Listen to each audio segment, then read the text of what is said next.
Blessings of the Triple Gem, Teruan Saranai. Today we're examining the third doorway to Nibbāna, pleasant practice with slow realization. And this is based on the Vatthūpama Sutta and referencing the insight pathway set out in the Pitaka disclosure or Paṭipadā. If you're new to hearing about the Buddha's teaching on the 4 nutriments and the 4 modes of practice, you can catch up by viewing the video playlist titled 4 Nutriments as well as Doorways to Nibbāna. In simple terms, the 4 nutriments examine the arising phenomena of suffering, so samudaya in Pali, and the 4 modes of practice examine the passing away phenomena of suffering, so athangama in Pali. All these doorways to Nibbāna are part of the supramundane path and practice. So the goal is to realize the cessation of all suffering, which means Nibbāna.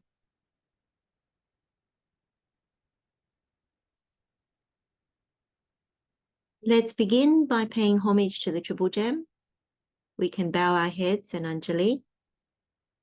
Homage to the Buddha, homage to the Dhamma, homage to the Noble Sangha. We are grateful to the Buddha and the Noble Ones for teaching us this Noble Dhamma, and we strive to be easy to instruct so we can uplift our minds to understand this Noble Dhamma.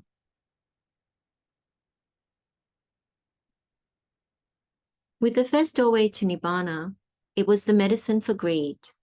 The second doorway to Nibbāna is the medicine for hatred. And this third doorway to Nibbāna, along with the fourth doorway to Nibbāna, are the medicines for delusion. With this third doorway to Nibbāna, the Buddha's medicine is very strong as it directly targets overcoming wrong views throughout this insight pathway, particularly that of the self or me and mine, by applying wisdom that is the knowledge of the destruction of all suffering. So the noble truth of the cessation of suffering, that is Nibbāna, is heavily contemplated. The Buddha also gets us to contemplate the mind and to properly understand the mind and the mental states, including sickness of our perceptions, so we know how to diagnose and uplift the mind. Noble attainment or attaining to the supramundane by realizing path and fruit plays a key part throughout this insight pathway, as well as the 7 factors of enlightenment. So let's have a quick look at what we'll cover in this session. Firstly, how to get the best out of this session, so our usual tips and reminders. Then we'll look at the prerequisites for this third doorway to Nibbāna. Then we'll recap the 4 nutriments and the 4 modes of practice and what kinds of spiritual faculties and powers are associated with this mode of practice. Then we'll look at what underpins the third doorway to Nibbāna and deep dive into the insight pathway for pleasant practice with slow realization. And at the end, we'll recap the meditation instructions and share the merit and the blessings. Let's now go over our tips and reminders to get the best out of this session. The first thing is to keep an open mind, to be open and attentive to the Buddha's words in this discourse and the instructions for today's meditation. Also be okay with not understanding everything. Whatever you understand and are able to practice in this session may be what is needed right now. The rest will come later. And remember that we're all learners or trainees, seekers. We come with the Dhamma that we have already learned and practiced. And we're here to lean on each other to make effort towards building on that, further developing on the Noble Eightfold Path. And we are walking this path together. We also need to apply ourselves to the Buddha's words. So give yourself the opportunity to connect with the Buddha's words and those of the Noble Ones. Allow the spiritual faculties to sharpen so we can establish the right view. And meditate applying your own examples. We say this time and time again. And it's really that whenever we have the opportunity to meditate together, when we apply ourselves to these instructions and words of the Buddha, we try to connect with the Dhamma. As we've said, the Buddha's teaching is a wisdom pathway. So when we see the Dhamma directly through our own examples and gaining direct insight, then we see the Dhamma. By seeing the Dhamma, we see the Buddha, and by seeing the Buddha, we see the Dhamma. And lastly, let's have good wishes for everyone. Anyone who has helped us on this spiritual path right up until this point. Let's briefly go over the prerequisites for this third doorway to Nibbāna.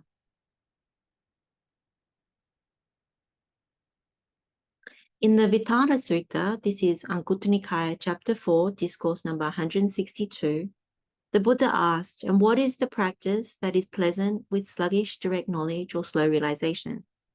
Here, someone by nature is not strongly prone to lust and does not often experience pain and dejection born of lust.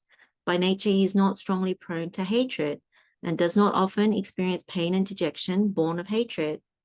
By nature, he is not strongly prone to delusion and does not often experience pain and dejection born of delusion.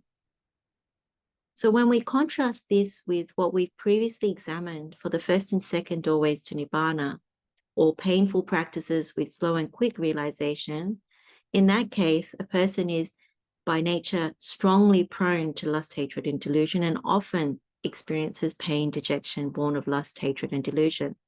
So what this tells us is that these pleasant practices, so third and fourth doorways to Nibbāna, are for those who are a little more developed on the path, who have some skill in developing the mind in accordance with the Buddha's instructions, and have penetrated some Dhamma with wisdom.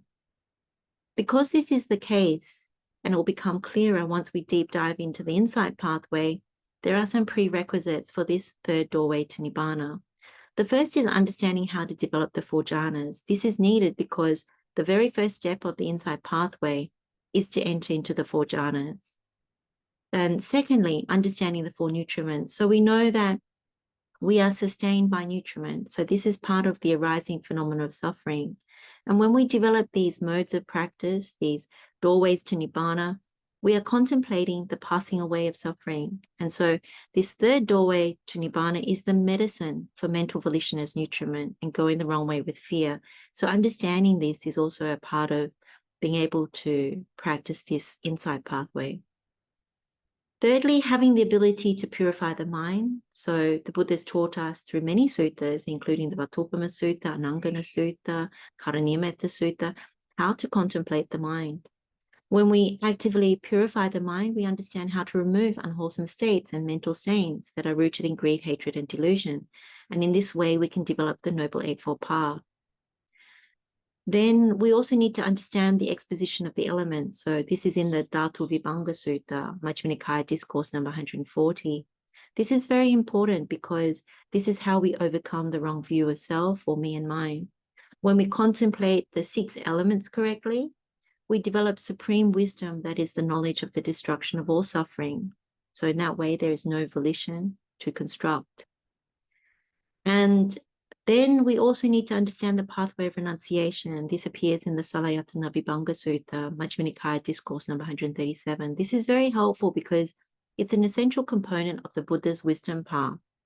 And when we apply this pathway of renunciation, it ultimately leads to Nibbāna. When we meditate, this is primarily what we are doing. And then lastly, the 7 factors of enlightenment, so Bojjhanga Samyutta. So this is also very important because it helps us to incline, slant, slope towards Nibbāna. And this strengthens the mind so it doesn't fall for sick perceptions.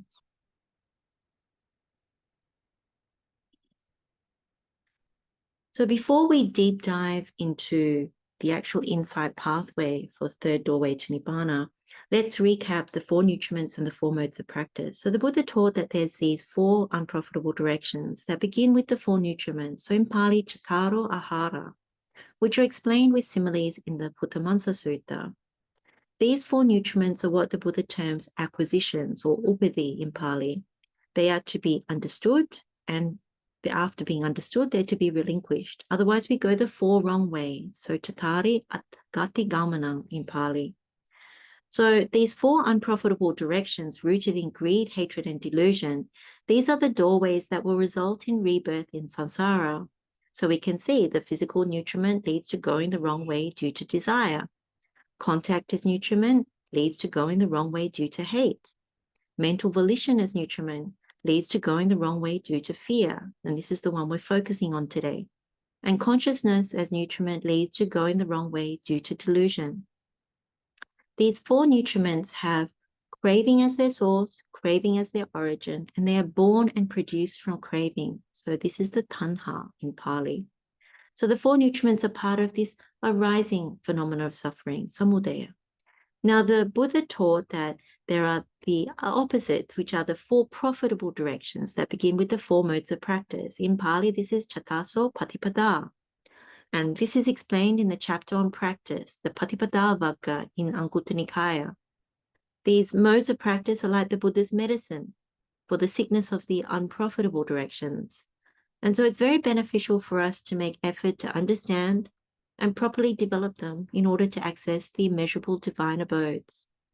These 4 profitable directions are rooted in non-greed, non-hatred, and non-delusion. And so they're called the doorways to Nibbāna. So we can see the painful practice with slow realization leads to immeasurable loving kindness. Painful practice with quick realization leads to immeasurable compassion. So we've looked at those 2 before. And today's meditation is on pleasant practice with slow realization, which leads to immeasurable joy. And the one that is still to come is pleasant practice with quick realization. And this is what leads to immeasurable equanimity. When we develop these modes of practice, we are also developing all 37 Bodhipakkhiya Dhammas. So this translates as the wings of awakening or the enlightenment path factors, and they're all wholesome Dhammas. So this includes the 4 establishments of mindfulness, satipatthana, the 4 right striving or sammapadana, Noble Eightfold Paths, so Arya Thangika Magga, 4 bases of power, so these are the Iddhipadas, 7 enlightenment factors or bojjhangas, 5 powers or balas, and 5 spiritual faculties, which are the indriyas.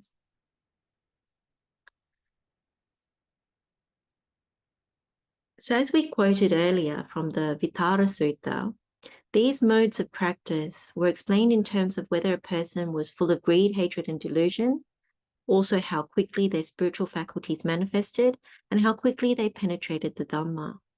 Today, we're examining pleasant practice with slow realization. So a person is not strongly prone to lust, hatred, and delusion, and doesn't often experience pain and dejection born of lust, hatred, and delusion. So this is why this is a pleasant practice and it's suitable. But in this particular case, with the 3rd doorway to Nibbāna, one's spiritual faculties manifest weakly. So this is in reference to the faculty of conviction, the faculty of energy, the faculty of mindfulness, the faculty of concentration, the faculty of wisdom. Because these 5 faculties are weak, the result is slow or sluggish attainment. And the Ubaya Sutta is where the Buddha says that painful practice with slow realization is inferior in both ways because it is painful and slow. And painful practice with quick realization is inferior because it's painful. And pleasant practice with slow realization, the one we're looking at today, is still inferior because it's slow. And pleasant practice with quick realization, which is to come, is said to be superior of all the other ones because it's superior in both ways. It's pleasant and it's quick. So it's beneficial for us to methodically learn all 4 modes of practice because they're medicine for the 4 nutriments. And we've highlighted before when we've gone through the painful practices with slow and quick realization that we can't assume that we can accomplish these pleasant practices without understanding the Dhamma of the other pathways because they're linked and they work together. So from a seika or trainee perspective, when we understand both parts, so the 4 nutriments and the 4 modes of practice, this is another way to penetrate the arising and passing away of suffering. So in the process, what we're doing is we're sharpening our spiritual faculties to penetrate all this Dhamma and to realize full liberation from this whole mess of suffering.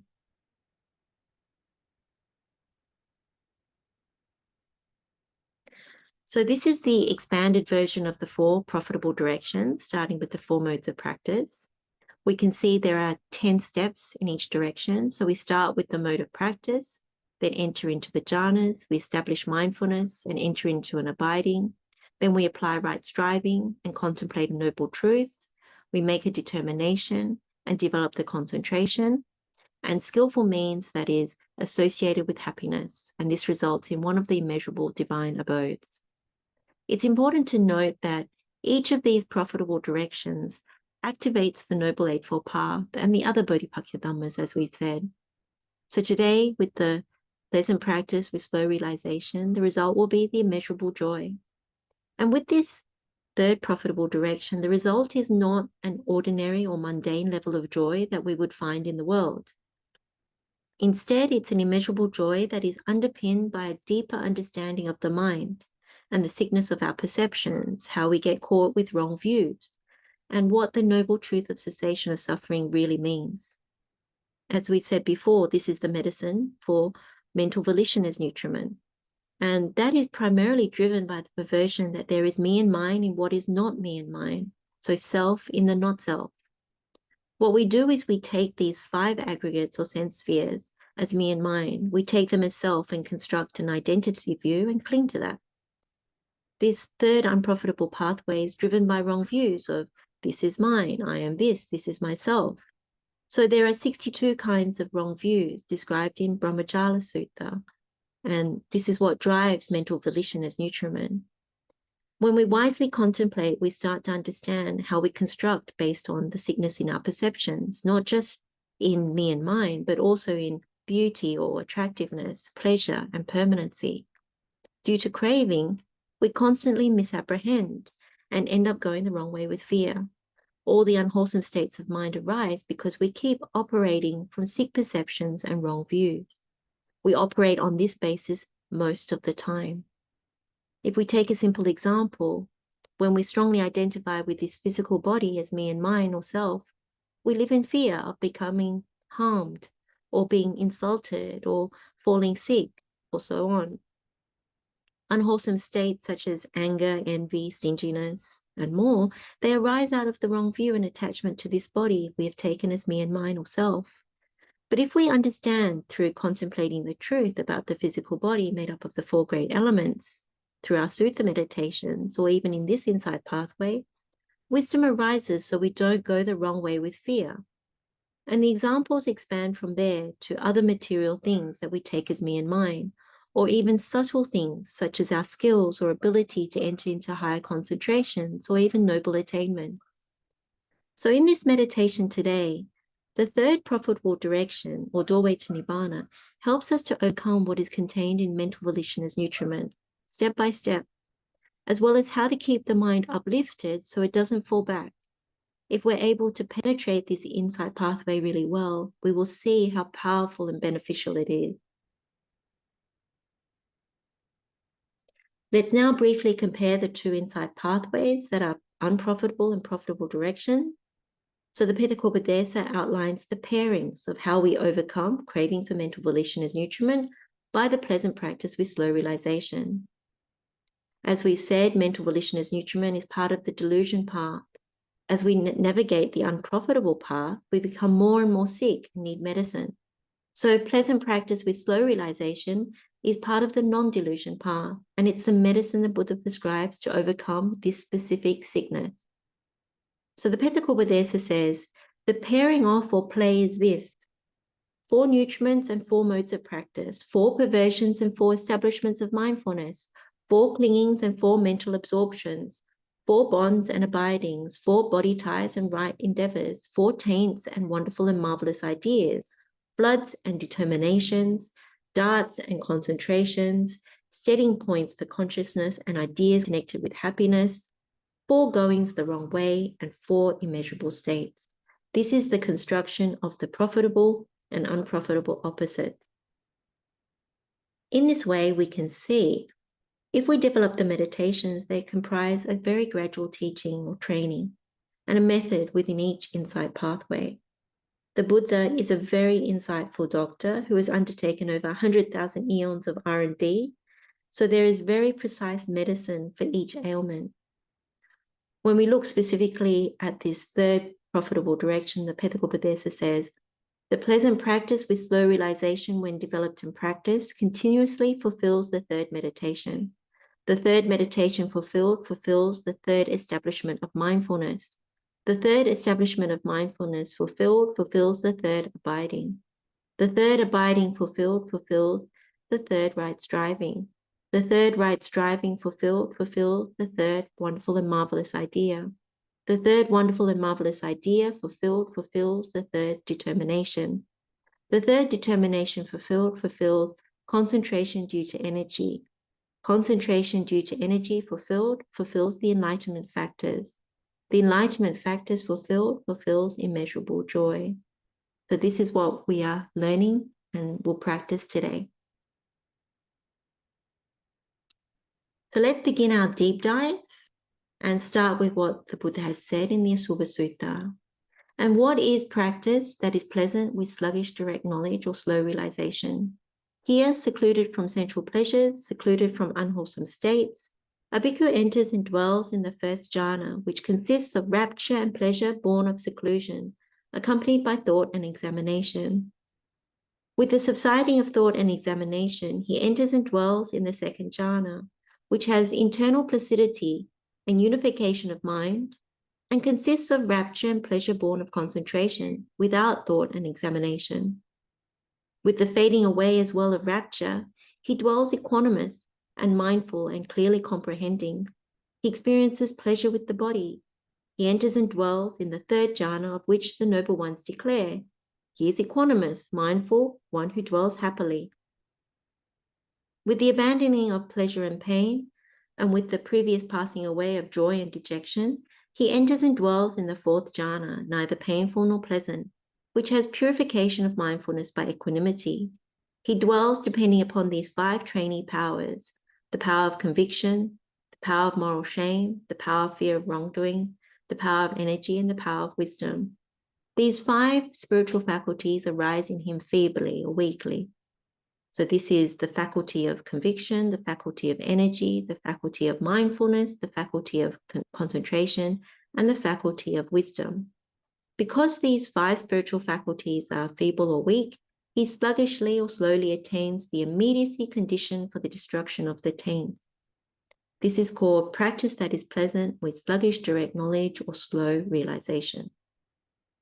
With these pleasant practices, as the Buddha highlighted in the Vittara Sutta, a person is not strongly prone to greed, hatred, and delusion. So as a result, having developed a certain level of wisdom, one is able to be secluded from sensual pleasures and unwholesome states, finding more happiness in the higher concentrations than in sensual pleasures.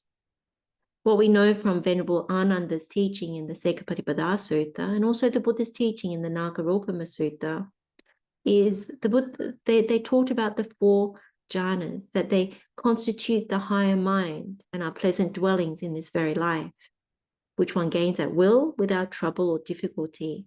So this is considered a fundamental part of the trainee's mode of progress, because they're part of the 15 accomplishments in conduct when perfected, and they're key to the 3rd and 4th doorways to Nibbāna, to overcome delusion. As the Buddha stated, for all of these modes of practice, we cultivate and rely upon our trainee powers and spiritual faculties to penetrate this noble Dhamma that leads to direct insight and path and fruit, and provides us with the conditions for the destruction of the taints. Here, our spiritual faculties are feeble or weak for this 3rd doorway to Nibbāna, because they haven't been developed. They're relatively new. Therefore, slow realization or sluggish direct knowledge is the result. And this means we realize Nibbāna slowly.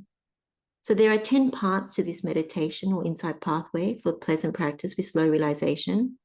And the first part requires us to enter into the jhanas because we establish right concentration. The Buddha has given his standard description for each jhana and how one moves from first jhana to the second, to the third, and then to the 4th jhana. Depending on one's level of skill or proficiency, one can develop up to all 4 jhanas. But at a minimum, one needs to have at least 1 jhana out of the 4 to start the meditation. The Buddha doesn't specify a specific meditation object, so we can pick our own. For example, we already know we can enter into the first jhana by going through the first profitable direction, so painful practice with slow realization. We can also contemplate the 16 mental stains in the Vatthūpama Sutta to enter the jhanas. Or we can go straight to the 4th jhana by correctly establishing mindfulness, contemplating if it is impermanent, suffering, and subject to change, is it worth taking as me and mine? So there are many sutta meditations we've learned from the Vittaka Sutta, Pariniyametta Sutta. All these meditations help us to enter the jhanas. So you pick the one that is suitable. What this is showing is that by thought and examination, so vitakka vichara, we are activating the Buddha's pathway to renunciation. If you remember in the Salayatana Vibhanga Sutta, Majjhima Nikaya Discourse number 137, the Buddha gave a teaching on the sixfold base, and as part of that teaching explained joy, sadness, and equanimity of household life, and the joy, sadness, and equanimity of renunciation, and this pathway of renunciation that ultimately leads to Nibbāna. When we apply the instructions from that teaching, whenever we meditate, this is how we lean towards Nibbāna. So when we enter into the jhanas, we abandon sensual pleasures and unwholesome states. We give up sensual thoughts, ill will thoughts, harming thoughts. So we are abandoning household joy for sensual pleasures with the support of renunciate joy by developing the 4 jhanas. When we meditate, we know for ourselves that this is more superior. As we wisely contemplate, what we are effectively developing are thoughts of renunciation, so nekkhamma vitakka, to overcome thoughts of sensuality, ill will, and harming. For example, let's say we're happy when we buy a new smartphone or when we receive a gift from someone. So what happens is we have sensual thoughts about those things, but let's say we now contemplate that these items are unlasting and subject to change, therefore suffering. Then what arises is a greater sense of renunciation towards these particular sensual objects. Having seen that, we go towards jhana, and what we experience is the happiness of entering into jhana or concentration. Now, if we're skilled, we can remain in jhanas for a very long time, and the happiness and pleasure we get far exceeds what we get from sensual pleasures. So this is the skillful way the Buddha has taught to abandon the happiness or gratification we get from sensual pleasures. The Buddha calls this karma sukhā. And when it comes to household sadness, so this is what we experience as material loss or when we see our loved ones aging or similar, then instead of swirling in the suffering and sadness of those things, the Buddha encouraged us to reflect on renunciate sadness. So we would contemplate an arahant who has perfected the path or someone who has realized noble attainment. And what arises is the sadness of having not yet attained. So we would think the person who attained must be experiencing or abiding with happiness. And we think to ourselves, well, when am I going to realize noble attainment? Or when will I realize Nibbāna, the complete liberation from all suffering? So this is the skillful way the Buddha teaches to abandon household sadness with the support of renunciate sadness. Because the sadness regarding the goal of complete liberation from suffering is greater than the sadness due to material loss from sensual pleasures or aging of sensual pleasures. And the one based on renunciation is actually said to be more honorable than the one based on household life and sensual pleasures. And then when it comes to household equanimity, this arises due to contacting an object with equanimity. It's neither pleasurable nor painful. And the experience is limited, as in it doesn't go beyond that particular object. So for example, we may have equanimity towards an object in our home, such as the curtain. And so the neither pleasurable nor painful feeling is limited to that particular object, to those curtains. It only changes if we see something better in somebody else's home or something.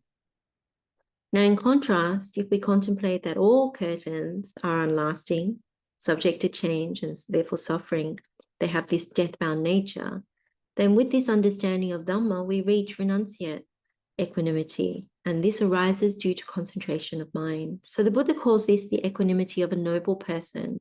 So this is how we abandon household equanimity with the support of renunciate equanimity, which is the superior one. Now, as we can see from this pathway of renunciation, the Buddha didn't stop there. He kept contemplating and developing along this pathway of renunciation, seeing how all these things are constructed, even the more subtle things, and therefore they're to be abandoned. And as we've said before, this is the pathway that takes us all the way to Nibbāna. So we will reference this pathway of renunciation again as we develop this third doorway of Nibbāna. So we begin the meditation with at least one of the 4 jhanas. With the first jhana, we have to contemplate the Buddha's words for our meditation object and connect with them, because we need to arouse and maintain the thoughts of renunciation in order to earn and sustain the rapture born of seclusion from sensuality. So this part of our meditation is quite coarse, it's not subtle. And then with the second jhana, we recognize we no longer need to heavily contemplate our meditation object because we have the rapture and happiness born of concentration. So we let go of thought and examination. The rapture we experience in the second jhana is more intense, and we can become very attached to it. But after a while, we realize that even this rapture has its limitations because it's linked with a physical experience, and we want to experience the happiness without any physical limitations. So by letting go of the rapture, we go towards the third jhana, which only has mental happiness. But in the third jhana, there's a small problem because we have understood that in the Buddha's teaching, he talks about the noble truth of suffering. And so then we need to wisely contemplate the happiness we are reaching in this jhana. If there's pleasurable feeling, then painful feeling is its counterpart. And we know attachment lies latent in the pleasurable or happy feeling. Therefore, our mindfulness is not complete. We can be deceived by this happiness. And so there's a danger in attaching to this happiness because it's only temporary. By abandoning both happiness and suffering, we incline towards the fourth jhana, which is better, more stable, and our mindfulness gets purified by equanimity. So when we enter into the jhanas, to a certain degree, the mind is no longer sick because we've abandoned the 5 hindrances and we experience these progressive cessation. So we now develop, if we haven't done so already, to the third jhana. So for this insight pathway, the third jhana is emphasized because the mind is relatively stable. The third jhana is the medicine for clinging to views, so ditthi upapadana. With the third jhana, the sadness faculty and the pain faculty and the joy faculty have ceased upon attaining into the first, second, and third jhanas respectively. Only the pleasure faculty is still active. What we know, and we've discussed this before from the paṭipadā, is that when the pleasure faculty and the joy faculty are present, mindfulness is not completely purified. So in the third jhana, although the joy faculty has ceased, the pleasure faculty is still active. So as we said, there are flaws in our mindfulness. It's only in the fourth jhana, when we give up the pleasure as well as the pain, then the pleasure faculty ceases. So our mindfulness gets purified with equanimity. Now, in the third jhana, when the pain faculty and the sadness faculty are not present because they were given up in the first and second jhana, there is a lack of clear comprehension when they're present. So with their cessation, by entering into the third jhana, we actually have clear comprehension. We have this sampajaññā. And this is what we need to develop the next part of this insight pathway, which is the third establishment of mindfulness or contemplation of mind, cittanupassana. Cittanupassana is the medicine for the perversion there is me and mine in the not me and mine, or self in the not self. So here we can refer to the Mahasatipatthana Sutta, and this is an extract where the Buddha has stated, and how bhikkhus does a bhikkhu abide contemplating mind as mind? Here a bhikkhu understands mind affected by lust as mind affected by lust, and mind affected by lust, mind unaffected by lust as mind unaffected by lust. He understands mind affected by hate as mind affected by hate, and mind unaffected by hate as mind unaffected by hate. He understands mind affected by delusion as mind affected by delusion, and mind unaffected by delusion as mind unaffected by delusion. He understands contracted mind as contracted mind, and distracted mind as distracted mind. He understands exalted mind as exalted mind, and unexalted mind as unexalted mind. He understands surpassed mind as surpassed mind, and unsurpassed mind as unsurpassed mind. He understands concentrated mind as concentrated mind, and unconcentrated mind as unconcentrated mind. He understands liberated mind as liberated mind, and unliberated mind as unliberated mind. What the Buddha has stated in this extract from the Mahasatipatthana Sutta is really a summary of how we should contemplate the mind as mind.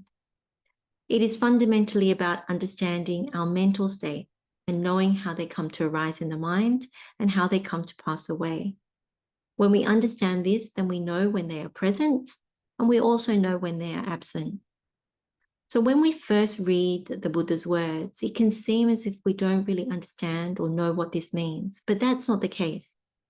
We've been practicing a number of sutta meditations So such things as the Vatthūpama Sutta, Anumana Sutta, Karanimetta Sutta, understanding the 4 nutriments, the doorways to Nibbāna, and many other suttas. And these are the things that actually help us. We've actually been contemplating the mind as mind. So what we'll do is we'll examine this bit by bit. So the first part is understanding the lustful mind as lustful mind. So saragang cittang. And also understanding the lust-free mind as lust-free mind. So vitaragam cittang. So from the Vatthūpama Sutta, this is similar to understanding when there are mental states such as covetousness and unequal greed or excessive wanting in the mind. If so, this is the lustful mind. And when they are not present or we have abandoned them with wisdom, this is the lust-free mind. The same applies for the evil or bad wishes which are associated with desire for sensual pleasures when we meditate on the Anumana Sutta or the Anangana Sutta. Or in the case of the first profitable direction, where we've taken the physical nutriment and gone the wrong way through desire due to the perversion of attractive in the unattractive and the escalation of sensual desire. In this case, we understand this is the lustful mind. And when we apply the medicine of the first doorway to Nibbāna, so painful practice with slow realization resulting in immeasurable loving kindness, this is where we know the lust-free mind. So then the second part is understanding the hateful mind as hateful mind, so sadosa cittang, and understanding the hate-free mind as hate-free mind, vitadosang cittang. So again, from Vatthūpama Sutta, this is understanding when there are mental states such as ill will, anger, hostility, and more in the mind. If so, this is the hateful mind. When they're not present or we have abandoned them with wisdom, this is the hate-free mind. And the same applies for the different forms of anger as well as aversion to being reproved or given feedback when we meditate on the Anumana Sutta. Or with the second unprofitable direction where we take contact as nutriment, and we've gone the wrong way through hate due to the perversion that there is pleasure in the painful, and it is the escalation of ill will. We understand this to be the hateful mind. And when we apply the medicine of the second doorway to Nibbāna or painful practice with quick realization, culminating in immeasurable compassion, then we understand this to be the hate-free mind. And then the third one is understanding the deluded mind as deluded mind, so samohang cittang, and understanding the undeluded mind as the undeluded mind, so vitamohang cittang. So here again with the Vatthūpama Sutta or Anumana Sutta, when we understand that there are mental states such as arrogance, arrogance, conceit, disparaging, competition, obstinacy, and so on in the mind. If so, this is the deluded mind. And when they are not present or we have abandoned them with wisdom, this is the undeluded mind. Or with the third and fourth unprofitable direction, so mental volition as nutriment and going the wrong way through fear due to the perversion that there is me and mine in the not me and mine, and escalating with wrong views, or we take consciousness as nutriment and we've gone the wrong way through delusion due to the perversion of impermanence, or the perversion of permanence in the impermanent, and that's the escalation of ignorance, then we understand this is the deluded mind. But when we apply the medicine of the third and fourth doorways to Nibbāna, so pleasant practices with slow and quick realization, resulting in immeasurable joy and immeasurable equanimity, then we understand this to be the undeluded mind. Simply understanding that these first three, when the mind is affected by lust, hate, and delusion, we can see how these mental states are driven by the perversion that there is me and mine in the not me and mine. These mental states arise from a very strong sense of self, and it's linked to the other perversions as well, but me and mine is dominant. So our sutta meditations, where we do the inner bathing, are very helpful because that's the anatta or not me and mine practice, as we've highlighted before. So let's keep going. The fourth part is understanding the contracted mind as the contracted mind, sankhittang cittang, and understanding the distracted mind as the distracted mind, vikittang cittang. So let's look at the first one. Sankhittang is translated here as contracted, And it can also be translated as shrunk or constricted. The mind can contract or shrink when there's dullness and drowsiness, so tīna mitta in Pali. Often we reflect on this state as if the mind is sinking rather than being lifted. So examples include when we experience discontentment, or we're feeling inert or lethargic, or when we're vegging on the couch and feeling drowsy, or when we've overindulged in food or drink and the mind has weakened, or we're simply feeling sluggish. So we know when the mind is contracted or in a shrunken state. And of course, the Buddha has given us medicine for this kind of state, such as arousing energy or perceiving light. And so when we apply that medicine, we know that the mind is no longer contracted. And then vikittang is translated here as distracted, and it can also be translated as disrupted or dispersed. So this is where the mind is scattered or dispersed, similar to restlessness. So the Pali word here is uddhacca. It's the opposite of when the mind is calm and collected. So here the mind is unsettled or disturbed by things that provoke delight. And so we go from one thing to another with restlessness. So this sounds like I'll do this, and then no, I'll do that. And then we go back and forth. So for example, we might get disturbed by something we do with our job, but at the same time, something with the family needs doing. So the mind is troubled by those two things, and it goes back and forth between the work matter versus what the family needs are. Or the mind gets stuck in something that gives some sort of enjoyment or gratification. And then we worry that we are holding on to that thing. And it sounds like, oh, this is really good, but what if I get stuck in this and lose sight of my goal? So for example, in meditation, we may access the higher concentrations, but there may be restlessness over whether we can abide there or whether another meditation is better. And so the mind gets distracted or dispersed. So we know when the mind is in this distracted or restless state. And again, the Buddha has given us medicine for this kind of mental state, which includes uplifting the mind to higher concentration. But then there are also subtle versions of restlessness where these higher concentrations exist, but at the same time, the medicine is that we want to go towards Nibbāna. So the subtle versions of restlessness are in our higher concentrations, and that's where we need to go towards Nibbāna. So then the fifth part is understanding the exalted mind as the exalted mind. So mahagattang cittang, and understanding the unexalted mind as the unexalted mind. So amahagattang cittang. So mahagattang is translated as exalted, and it can also be translated as expansive or develop to a supramundane level or become great. So this is when hindrances are absent and the mind has developed to a superior degree by entering into the jhanas or the formless attainments, or even to the liberations.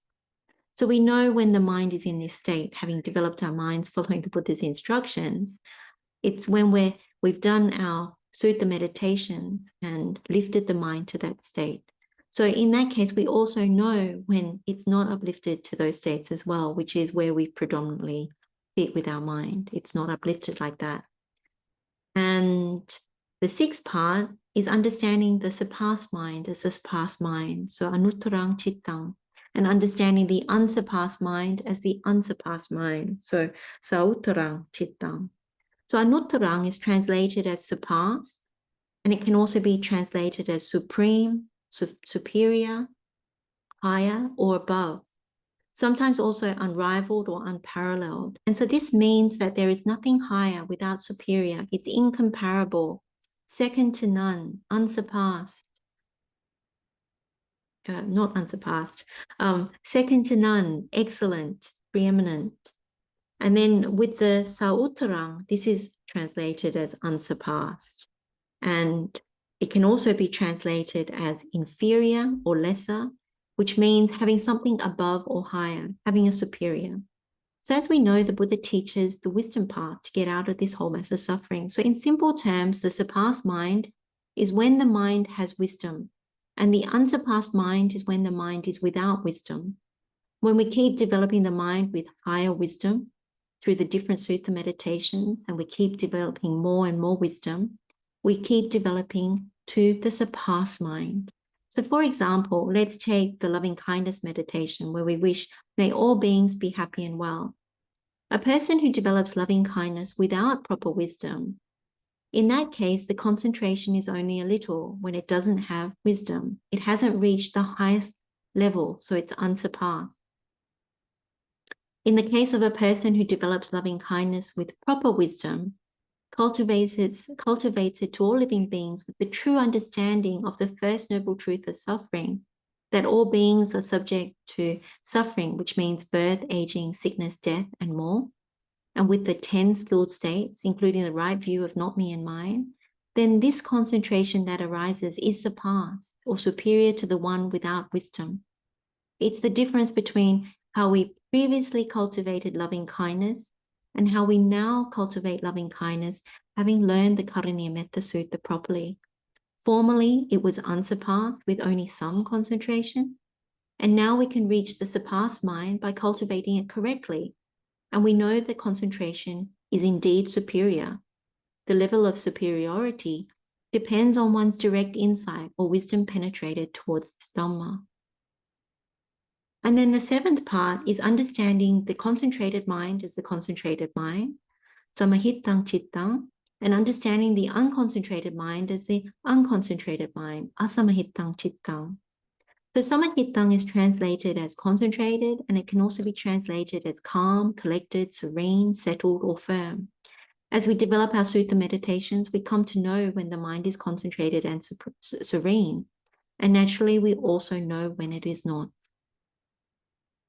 And then the eighth one is understanding the liberated mind as the liberated mind. So vimuttang chittang, and understanding the unliberated mind as the unliberated mind, avimuttang chittang. Vimuttang is translated as liberated, and it can also be translated as released, emancipated, or freed. And this is where we develop the mind to experience the liberations as well as noble attainments. For example, if we've gone to measurable loving kindness, so metta apamana, by developing the first doorway to Nibbāna, so this is painful way with slow realization, and then we experience liberation of mind by loving kindness, so metta ceto vimutti, then we know the liberated mind. And when we fall from that state, we know that it is no longer there, so then it is the unliberated mind. So we can see contemplating and understanding the mind in all these different ways helps us to overcome the perversion of me and mine in the not me and mine, or self in the not self. By using Buddha's tools and instructions through the suttas that we've learned, this gives us the ability to understand how these mental states arise and pass away, which makes this a true wisdom pathway. This is the early part of the third doorway to Nibbāna. So as we start to see how we construct both wholesome and unwholesome states, and we further develop this as we keep going with this insight pathway. So in this meditation, having uplifted the mind to the third jhana, we contemplate the mind to ensure that we don't fall by knowing the nature of the mind and these mental states, and having the skill and proficiency to uplift it and maintain it. We now come to the third abiding, which is known as the noble abode, or Arya Vihara. This noble abode is the medicine for the bond of views, and the bond of views is what compels us or bonds us to holding wrong view. In the Uposatha Sutta, this is Anguttara Nikaya, chapter 4, discourse number 190, the Buddha addressed the Sangha on the Uposatha and declared that there were those in the assembly who dwell having attained the state of Devas. So this is the heavenly abode. Those who dwell having attained the state of the Brahmas, so these are the Brahma Viharas. And those who dwell having attained the imperturbable, which is the Anenja Vihara. And those who dwell having attained the state of the noble ones, so this is Arya Vihara. So to recap, the first doorway to Nibbāna, we developed the heavenly abode, Dibba Vihara. The second doorway to Nibbāna, we developed the divine abode, so Brahma Vihara. And now with this third doorway to Nibbāna, we develop the noble abode, Arya Vihara. And for the fourth doorway to Nibbāna, we will be developing in a later session the imperturbable abode, so Anenja Vihara. So in this particular Uposatha Sutta, the noble abode or state of the noble ones is where one understands as it really is, this is suffering. understands as it really is, this is the origin of suffering, understands as it really is, this is the cessation of suffering, understands as it really is, this is the way leading to the cessation of suffering. What the noble abode really means is noble attainment, or attaining to the supramundane path. This is how we realize, or we have realized, path and fruit, so Maggaphalla Citta, and we have penetrated with wisdom some of the Four Noble Truths, or in the case of an Arahant, fully penetrating the Four Noble Truths. When we develop the Noble Eightfold Path with its wholesome states, and we establish and lead with the right view, this results in wisdom. This is the Buddha's noble course that we are pursuing that culminates in Nibbāna, similar to how one pursues a university course that culminates in a degree or master's certificate. We need noble attainment to keep developing the Buddha's noble course or noble path. A person who hasn't yet realized noble attainment has to continually lift the mind when it falls all the way down to a lesser state. But a person who has noble attainment has the ability to recognize and catch the mind when it slides. Some greed, hatred, and delusion has been eradicated, not simply suppressed. So one's mind doesn't fall that low, and one with noble attainment can lift it more easily by applying the wisdom, especially the wisdom by using the Dhamma that one has gained direct insight into. For example, a stream enterer has eradicated gross amount of greed, hatred, and delusion that leads to the unhappy destinations or lower realms. By realizing the fruit of stream entry, one has gained direct insight into the wrong view of me and mine, and has correctly understood it's not me and mine, therefore cutting off the fetters of identity view, clinging to virtue and observances, and doubt, and cutting off a significant amount of suffering, so innumerable lifetimes of suffering that would have otherwise happened. So noble attainment is not a small thing. The Buddhist has said that stream entry is more precious and valuable than a wheel-turning monarch who exercises sovereignty over the 4 continents, and it's not worth a 16th part of obtaining the 4 factors of a stream enterer. And this is in the Cakkavatti Raja Sutta in the Samyutta Nikaya. There's a Dhammapada verse that is number 178, where the Buddha has said, sole sovereignty over the earth or going to a heavenly place, or domination over the entire world, the fruit of stream entry is superior. And so we use all the wholesome Dhammas, including the 37 enlightenment factors, to whatever level of skill or proficiency we have developed them, to help us grow in wholesome quality. And as more Dhamma is penetrated and understood with wisdom, further noble attainment can be realized. And this is what helps to further uplift the mind and make further progress towards Nibbāna. If we really start to understand this third doorway to Nibbāna, it's fundamentally about noble attainment and maintaining one's noble attainment as skillful means to prevent us from falling back to wrong views and to help us towards the ultimate goal of Nibbāna and the cessation of all suffering. So now we need the third right striving, which is the medicine for the body tie of misapprehension, the paramasa kaya gantha in Pali. In the Padana Sutta, Anguttara Nikaya, chapter 4, discourse number 13, the Buddha stated, he generates desire for the arising of unarisen wholesome state. He makes effort, arouses energy, applies his mind, and strives. This is all about the wholesome states that haven't yet arisen. So we generate desire, make effort, and strive to develop them. Venerable Nagasena stated when asked a question regarding noble aspiration by King Milinda, on perceiving how the minds of others have been set free, one aspires to enter, as it were, by a leap upon the fruit of stream entry, or of the fruit of one's return, or of the fruit of non-return in the excellent way, or to gain arahantship itself, and thus applies himself to the attainment of what he has not reached, to the experience of what he has not yet felt, to the realization of what he has not yet realized. So Venerable Nagasena, he also gave this simile to accompany this response. he used the simile of a mighty storm that flooded the gullies, brooks, and streams. And so the crowd of people standing fearful and hesitant to cross the stream, not knowing the breadth and depth of the water. But then they saw that a certain person, knowing their own strength and power, they landed safely on the other side. And so the people would aspire to cross to the other side like that person. And so this is the way in which, by conviction, one would aspire to leap into higher things.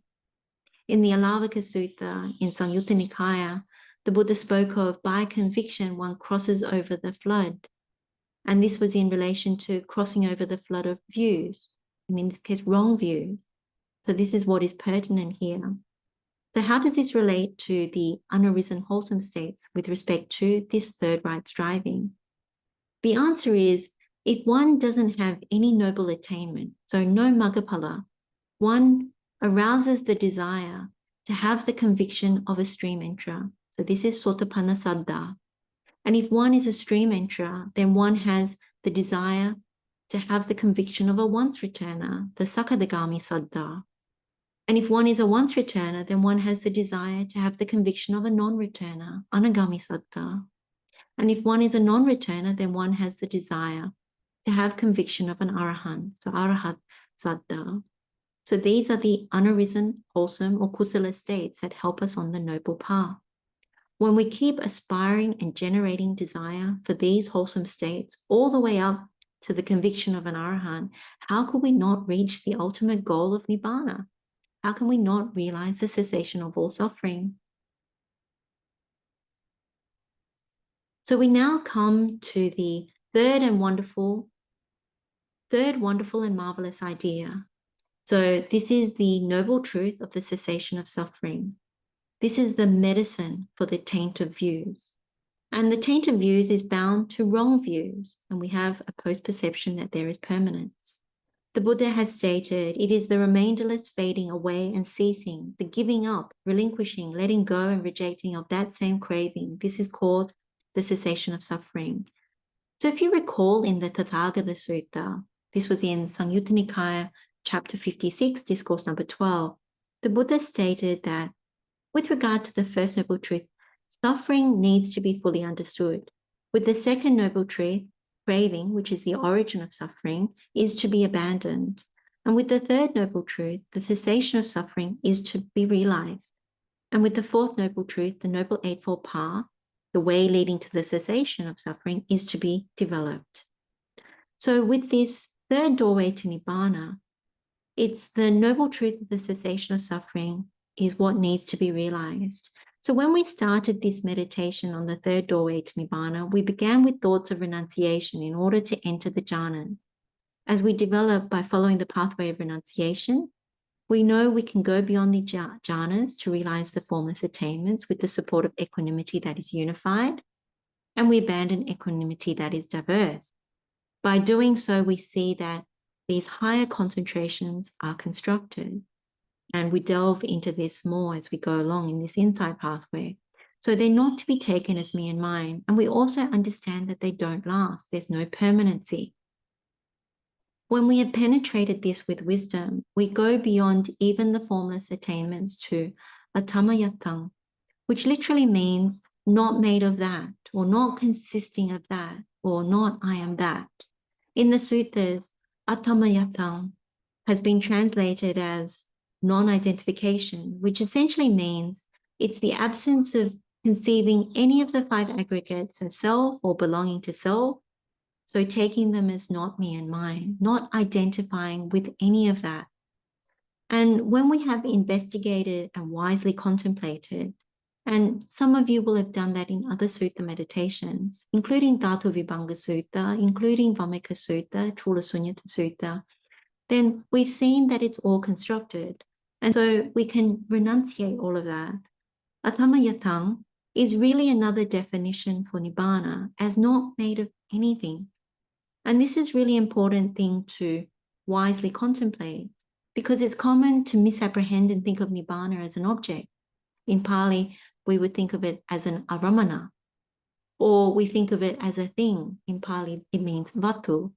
But King Milinda, who had many questions about Nibbāna that he posed to Venerable Nagasena, came to realize that Nibbāna is not an object, it's not a thing. So in one instance, in the Nibbāna Rupa Santana Panha, so this is in the questions of King Milinda, the king asked, Venerable Nagasena, this Nibbāna that you are always talking of, can you make clear by metaphor or explanation or reason or argument the form or figure or duration or measure of it? And Venerable Nagasena responded by saying, Nibbāna, O king, has nothing similar to it. By no metaphor or explanation or reason or argument can its form or figure or duration or measure be made clear. And then in another question, the king asked, Venerable Nagasena, does there exist the spot, either in the direction of the east or of the south or of the west or of the north, either above or below or on the horizon where Nibbāna is stored up? And Venerable Nagasena responded by saying, there is no spot, O king, either in the east or the south or the west or the north, either above or below or on the horizon where Nibbāna is. And he went on to also add, there is no spot, O king, where Nibbāna is situate, and yet Nibbāna is, and he who orders his life right will by wise contemplation realize Nibbāna, just as fire exists, and yet there is no place where fire by itself is stored up. But if a man rubs two sticks together, the fire comes. Just so, O king, Nibbāna exists, though there is no spot where it is stored up. And he who orders his life aright will, by wise contemplation, realize Nibbāna. So it's important to realize that Nibbāna is to be found within, internally, by abandoning greed, hatred, and delusion. It can't be found outside. It's not an external thing. So in the context of the third noble truth, when we talk about the cessation, we're talking about the complete cessation of suffering, meaning the realization of Nibbāna. The third noble truth means we abandon all things on the pathway to renunciation. By abandoning the unwholesome states, we develop the wholesome states, and then we abandon those wholesome states as well. So this leads us to the determination for wisdom, because as you can see from looking at the cessation of suffering, we need to penetrate this with wisdom. And so the determination for wisdom is really the supreme wisdom for the knowledge of the destruction of all suffering. And in Pali, this is sabba dukkha kaya jnana. The determination for wisdom is the medicine for the flood of views. So the determination for wisdom arises when we realize the third noble truth of the cessation of suffering. When we know and understand the cessation of suffering is the cessation of, when we know the cessation of craving is the cessation of suffering, we have the determination for wisdom because we want to give up all the things that is on the pathway to renunciation. So the teaching that is key here is the Vatthūpama Sutta. So Majjhima Nikāya discourse number 140. This is heavily focused on the determination for wisdom because it dispels ignorance by seeing things as they really are, which means they're not mine, they're not me, they're not self, and being able to give up the wrong view. When we do this, when we penetrate this, then wisdom arises. So the Buddha strongly encouraged us not to neglect wisdom. So this means we actively develop wisdom rather than being neglectful.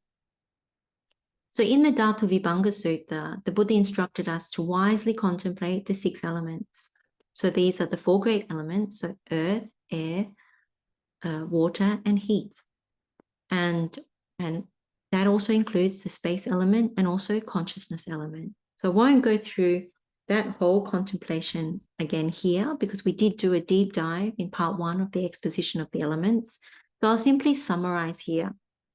If we contemplate really well the 6 elements, and we've seen it as it actually is with proper wisdom, what happens is the mind becomes disenchanted. It becomes dispassionate towards these 6 elements.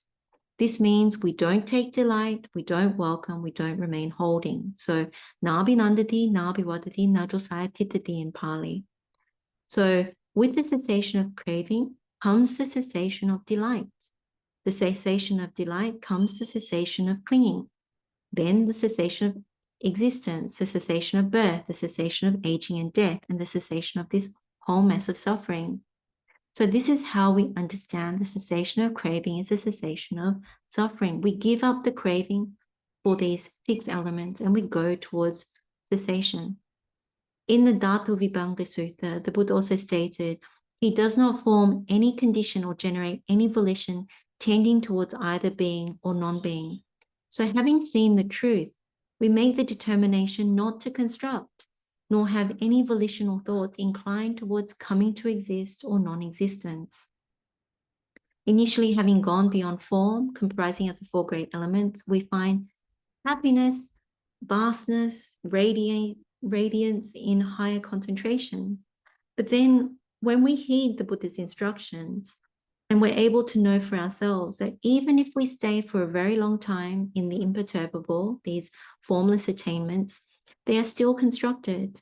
There's danger in being reborn to those planes, because if there's no noble attainment, we'll fall directly to the lower realms for a very long time. And if we have noble attainment, we'll remain in those things for a very long time. And the Buddha does not recommend that. In many suttas, and particularly to the monks and in the Dhammapada, the Buddha would encourage, don't just, even if someone was a non-returner, the Buddha would say to that bhikkhu, keep going towards the realization of Nibbāna, don't delay. And as we know, in the formless planes, the lifespans are 20,000 eons, 40,000 eons, 60,000 eons, and 84,000 eons. So it's a very long time. So it's important to apply the Buddha's instructions to have a really genuine insight. So this step means that one has to have a very genuine insight in the meditation, understanding the arising and passing away of the 6 elements, the construction, the impermanence, and so on. Is how we see these higher concentrations in particular as constructed, and therefore they won't last. It's not a place we wish to abide in. It's not a place we wish to be deceived by, because there's no permanency. And so they're connected with suffering. And this is how we overcome the taint of views. If we overcome the taint of views, it helps us to overcome the taint of sensual pleasure and also the taint of ignorance. And therefore we overcome also the taint of existence as well. The Buddha also says in the Vatthūpama Sutta, since he does not form any condition or generate any volition tending towards either being or non-being, so existence or non-existence, he does not cling to anything in this world. When he does not cling, he is not agitated. When he is not agitated, he personally attains Nibbāna. So with this understanding, if there is no volition, there is no more constructing, and we do not cling to anything. When we don't cling to anything, we don't get agitated or excited about anything in the world. And so the Buddha gives the simile of the oil lamp. Just as an oil lamp burns in dependence on oil and a wick, and when the oil and wick are used up, if it does not get any more fuel, it is extinguished from lack of fuel. So too, when he feels a feeling terminating with the body, a feeling terminating with life, he understands, I feel a feeling terminating with life. He understands, on the dissolution of the body, with the ending of life, all that is felt, not being delighted in, will become cool right here. So this is the determination for wisdom, that is the supreme knowledge or the supreme wisdom of the knowledge of the destruction of all suffering. And this is what we develop and use to go towards Nibbāna. When we have the determination of wisdom, then energy or effort arises. And this is the concentration due to effort, the virya samadhi that arises. It's the medicine for the dart of views. Because we heavily contemplated all the way up to the determination for wisdom to overcome wrong views, we have removed delusion and what is rooted in delusion. This third doorway to Nibbāna leans heavily on energy and effort to progress through this insight pathway. When we applied the third right striving to generate unarisen, wholesome states, we jump-started all the wholesome Dhammas. Now when we come to this part and develop the concentration due to effort, it's to help us maintain the wholesome state or noble attainments and prevent them from declining. We want to protect them and keep the mind uplifted. With the dart of views, the poison embedded there is the me and mine due to sick perceptions. But we have removed that. And so we don't want any more sick perceptions to come back into the mind, such as permanency, pleasure, me and mine, and more. For example, in the previous part, at the determination for wisdom, we understood even the higher concentrations are constructed. Therefore, it's impermanent suffering, subject to change, and not fit to be regarded as me and mine. So now we don't even want to have conceit about those higher concentrations and take them as mine. Because if we have conceit, then the mind immediately weakens and falls. So if we're neglectful or forgetful at any point in this meditation, we can slip and fall back to wrong views. Now, we can also protect our noble attainment by recollecting the Buddha, the Dhamma, and the Sangha. When we do so, we recollect their noble qualities and contemplate that we wish to walk this noble path as they have, to belong to the group of the noble ones who are freed of greed, hatred, and delusion. So it's helpful to think of ourselves as spiritually immature, even if we've practiced meditation for a long time. In this way, we don't entertain or accept wrong advice. Instead, we entertain and accept the advice of the noble ones, of the Buddha. And we realize when the Buddha says that we can still be deceived, despite however long we've been developing the mind and meditating, that when this happens, the Buddha says we can fall from these states. And so when we are suvacha, easy to instruct, and accept the advice of the Buddha and the noble ones, then we remember the Buddha's words that what is false has a deceptive nature and what is true is undeceptive, and that is Nibbāna. And so this concentration due to energy or effort is very, very important. What we need at this point are the 7 factors of enlightenment, the Satta Bojjhanga, because they help us to slant, slope, and incline towards Nibbāna. We know this from the Kuttagara Sutta. And the Bojjhangas also strengthen the mind so it doesn't fall for sick perceptions. And for this reason, the Bojjhangas are the medicine for perception as the steadying point for consciousness establishing. We have examined how to activate the Bojjhangas using the Sila Sutta, and I'll summarize here. So when we associate with the noble ones, having heard the Dhamma, we get inspired and physically and mentally withdraw so we can recollect the Dhamma and wisely contemplate to arouse Sati Sambojjhanga. We can contemplate if it is impermanent suffering subject to change, is it fit to regard it as me and mine? If there is death, there is no permanency, and we realize we're holding on to the physical nutriment as the perception of self or me and mine, which is causing us huge problems. We did this in our past birth, and we reflect when we died, we birthed this one. And here again, we're repeating this process. So when we have this realization, we give up the physical nutriment, having acknowledged the sickness in our perceptions. Dwelling mindfully now, we arouse the Dhammavicaya Sambojjhanga. So we discriminate, examine, and make an investigation of the Dhamma with wisdom. So this is really about seeing dependent origination, paṭipadā in Pali. We make effort to discriminate the arising and passing away phenomena of suffering, recognizing we cannot construct anything that lasts. Therefore, if we come to another birth due to dependent origination, we can only expect this whole mass of suffering again. So having thoroughly investigated and seen the truth clearly, such as doing a full inquiry, we heavily incline towards the complete cessation of suffering. As a result, we activate Viriya Sambojjhanga. Energy or effort is aroused without slackening or wavering towards Nibbāna. And due to Sati Sambojjhanga, Dhammavicaya Sambojjhanga, and Viriya Sambojjhanga, we activate Piti Sambojjhanga. As we said before, it's a Dhamma niyama. When our mind is uplifted with rapture, we're so happy. So our body becomes tranquil and the mind also becomes tranquil. And this is the basis for Passaddhi Sambojjhanga. Here we need to ensure we have tranquility of the mind and tranquility of the mental states. Like finding a shade under the tree from the burning hot sun. We don't wish to burn with greed, hatred, and delusion. So we ensure we don't have any unskilled mental states like derogation, disparaging, envy, stinginess, and so on. When the body is tranquil and the mind is happy, the mind becomes concentrated. So this is how we arouse Samadhi Sambojjhanga. Again, this is a Dhamma niyama, the result of contemplating with wisdom and making effort towards developing the bojjhangas. This concentration has the desire for the complete cessation of suffering, which is the desire for Nibbāna. If we see that we are grasping to pleasure due to concentration, then we understand attachment lies latent in pleasurable feeling. And we remember that we can't sustain this pleasurable feeling. It is subject to change, and painful feeling is its counterpart. So we arouse the upekkha sambojjhanga by giving up pleasure and pain and going towards equanimity that is more purified and stable.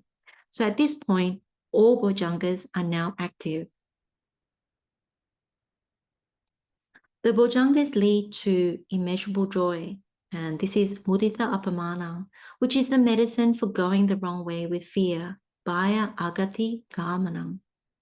When we come to this final part of the meditation, the insight is very strong about how much we misapprehend by falling for sick perceptions and wrong views.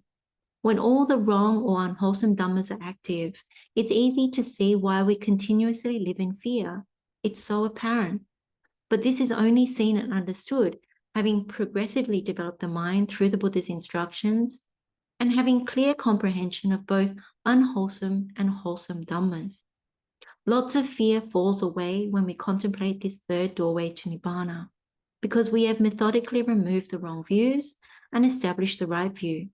And we have been actively preventing sickness to come back into the mind, using the wholesome dhammas and noble attainments. So how do we reach immeasurable joy? It's through thoroughly understanding, by meditating on this third doorway to Nibbāna, how we need noble attainment to protect the mind from greed, hatred, and delusion, and keep developing the Buddha's noble path. When there is noble attainment, the mind can be uplifted more easily to cut off unwholesome states and overcome sickness of the mind and sickness of the mental states. Without noble attainment, it's much harder. With only path attainment, it's still hard, as the person may not know how to lift the mind. By having noble attainment, and that means attainment of both path and fruit, it's very beneficial. A person with noble attainment simply has to remember the Buddha's instructions or remember how they previously lifted the mind through a meditation. For example, it's easier for a person with noble attainment to access the jhanas and formless attainments. When we talked about establishing mindfulness by contemplating if it is impermanent suffering subject to change, is it fit to be regarded as me and mine? A person with noble attainment can quickly go to the fourth jhana or the sphere of nothingness. Or just by reflecting on the Noble Eightfold Path, such a person can immediately go to the sphere of nothingness. And sometimes they don't even know that they do that. So it's important to frequently meditate and lift the mind if one has noble attainment. It helps with developing and attaining further, which has been encouraged by the Buddha. So when we cultivate immeasurable loving kindness, having understood the noble truth of suffering, that we wish all beings to be happy and well, now when we cultivate immeasurable joy, having understood how we realize the cessation of suffering, meaning Nibbāna, we wish, may those who haven't realized noble attainment, may they realize noble attainment. And may those who have realized noble attainment, may they uplift and maintain noble attainment without falling and develop further. What prevents us from wishing people to have noble attainment or to uplift and maintain noble attainment are unwholesome states, such as derogation, disparaging, envy, and stinginess. If these arise, then it means the perversion of me and mine is active again. When we take refuge or get swayed by the world rather than having distaste for the world, unwholesome states have the opportunity to activate again. The Buddha said, fear is suffering, dukkha bhayatena. So when we reach immeasurable joy, we are wishing all beings to be free from fear or free from suffering. The most meaningful or tangible freedom from suffering comes through noble attainment, with more and more greed, hatred, and delusion genuinely eradicated, starting from realizing path and fruit of stream entry all the way to path and fruit of arahantship and the complete realization of Nibbāna.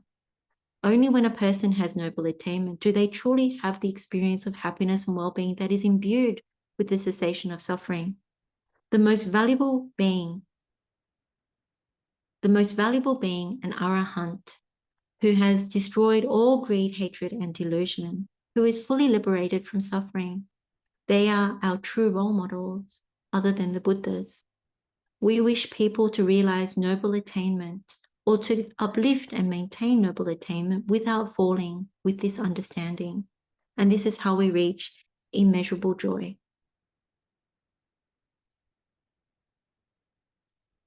To summarize, there are 10 parts to this insight pathway for the third doorway to Nibbana. So I'll summarize the steps. We begin the pleasant practice with slow realization by entering into the jhanas. And the first part requires us to enter into at least the first jhana, establishing right concentration. Depending on one's skill, one can go through painful practice with slow realization to get to the first jhana, or contemplate another of the sutta meditations, whichever meditation helps you to enter into the jhanas. From there, we need to come to the third jhana. If we're in the first jhana, we have the rapture and happiness, so the piti sukha, born of concentration. So we let go of thought, born of seclusion. So we let go of thought and examination and reach the second jhana. Then we realize the second jhana has its limitations because it's linked to a physical experience. So we let go of rapture and enter into the third jhana, which only has mental happiness. Having lifted the mind to the third jhana, possessing clear comprehension, we contemplate the mind as mind. And to understand the nature of the mind and its mental state, we contemplate and understand lustful mind is lustful mind, and lust-free mind is lust-free mind. Hateful mind is hateful mind, and hate-free mind is hate-free mind. We understand deluded mind is deluded mind, and undeluded mind is undeluded mind. We understand contracted mind as contracted mind, and distracted mind as distracted mind. We understand exalted mind as exalted mind, and unexalted mind as unexalted mind. We understand surpassed mind as surpassed mind, and unsurpassed mind as unsurpassed mind. We understand concentrated mind as concentrated mind, and unconcentrated mind as unconcentrated mind. We understand liberated mind as liberated mind, and unliberated mind as unliberated mind. So by contemplating the mind as mind, we want to be able to prevent it from falling to lower states. So you contemplate that by going through and just using examples so we understand the distinction. Then the fourth step is we need the noble abode, so the Arya Vihara, to help us to keep the mind uplifted, to continue to develop the Buddha's noble path and penetrate more Dhamma. So as we said before, the noble abode is really about noble attainment, attaining to the supramundane path, having penetrated with wisdom the Four Noble Truths, or in the case of an Arahant, fully penetrating the Four Noble Truths. Now we need the third right striving, so we make effort, arouse energy, apply our mind and strive to generate desire for the arising of unarisen wholesome states. So what are these unarisen wholesome states? As we said, if one does not have noble attainment, one has the desire for the conviction of a stream enterer. If one is a stream enterer, one has the desire for the conviction of a once returner. If one is a once returner, one has the desire for the conviction of a non-returner. If one is a non-returner, one has the desire for the conviction of an arahant. And this is very similar to what we go through when we looked at Silabbanta Sutta as well in Samyutta Nikaya, discourse number 122, chapter 22.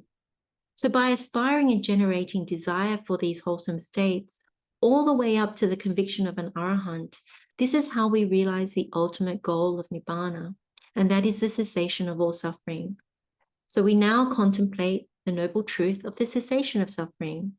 So this is dukkha nirodhang arya satchang, and how it means that we need to abandon attachment to all the things on the Buddha's pathway to renunciation, from sensual pleasures, jhanas, formless attainments, all those things. We realize all are constructed, all these wholesome things are equally unwholesome and wholesome things are constructed. And when we come to atama yatang, we remember it's another definition for Nibbāna as not made of anything. So we go towards Nibbāna by abandoning all the unwholesome states, and we develop the wholesome states and we abandon those as well. This leads to the determination for wisdom, so paññādhitthāna, for the knowledge of the destruction of all suffering, Here we contemplate all 6 elements according to the Buddha's instruction in the Vatthūpama Sutta, seeing them with proper wisdom. We contemplate the 4 great elements internally and externally as not me and mine. Then we contemplate the elements of space and consciousness and understand how they are constructed, so they are impermanent, suffering, and subject to change, and also not to be taken as mine. With this understanding, like the oil lamp that has no fuel, if there is no volition, there is no more constructing, and this is how we go towards Nibbāna. So then we have the concentration due to energy or effort, virya samadhi. This arises when we have this determination for wisdom. This concentration helps us to maintain the wholesome states, noble attainments, to prevent us from declining. We don't want to fall back to the wrong views and the unwholesome states. And when we now arouse and develop the 7 factors of enlightenment, they help us to slant, slope, and incline towards Nibbāna, but they also strengthen our mind so it doesn't fall back for sick perception. We can progressively develop the bojjhangas according to the Buddha's instructions in the Sila Sutta. So we arouse sati sambojjhanga by contemplating if it is impermanent, suffering, subject to change, is it fit to be regarded as me and mine? And we give up the physical nutriment. When we arouse Dhammavicaya sambojjhanga, we see the dependent origination. We're making effort to discriminate and examine the arising and passing away phenomena of suffering. Having thoroughly investigated and seen the truth, we heavily incline towards the complete cessation of suffering. So we have the nabhinandati, nabiwadati, najosayatithati, and we give up the craving. When we arouse virya sambojjhanga, this is by having unwavering effort towards Nibbāna. And then due to the other 3, sati sambojjhanga, dhammavicaya sambojjhanga, virya sambojjhanga, we arouse piti sambojjhanga. This is when our mind is uplifted with rapture. We're so happy, so our body becomes tranquil and the mind also becomes tranquil. And this is the basis for passaddhi sambojjhanga. And here we need to protect the mind to ensure there is tranquility of the mind and tranquility of the mental states. So we think of finding shade under a tree from the burning hot sun. We don't wish to burn with greed, hatred, and delusion. So we double check that we don't have any unskilled mental states, such as derogation, disparaging, envy, stinginess, or similar. When the body is tranquil and the mind is happy, the mind becomes concentrated, and therefore we arouse samadhi sambojjhanga. If we see that we are grasping to pleasure due to the concentration, then we remember that we can't sustain this pleasurable feeling. It's subject to change, and painful feeling is its counterpart. So we arouse upekkha sambojjhanga, going beyond pleasure and pain towards equanimity that is more purified and stable. So by developing the bojjhangas, we can reach immeasurable joy, mudita apamana. We understand the importance of noble attainment for realizing cessation of suffering, realizing Nibbāna. So we wish, may those beings who haven't realized noble attainment, may they realize noble attainment. May those beings who have realized some noble attainment, may they uplift and maintain noble attainment without falling. And we can keep cultivating immeasurable joy. And if we reflect on the mind in this state, we can see that it is very purified of all the wrong views. It's uplifted with the highest right view, which is the noble truth of the cessation of suffering. This insight pathway demonstrates the precision with which the Buddha helps us to purify the mind with right view and the tools to maintain it so we are free of the sickness of our perception. And in this way, we can see why even with the Silavanta Sutta, where we're meant to meditate on not having sick perceptions, this is what the Buddha encourages for a worldling, what the Buddha encourages for a stream enterer, what the Buddha encourages for a once returner, anagami, and even an arahant. And so this is why we see that sick perceptions, understanding them, overcoming them, it's so very important.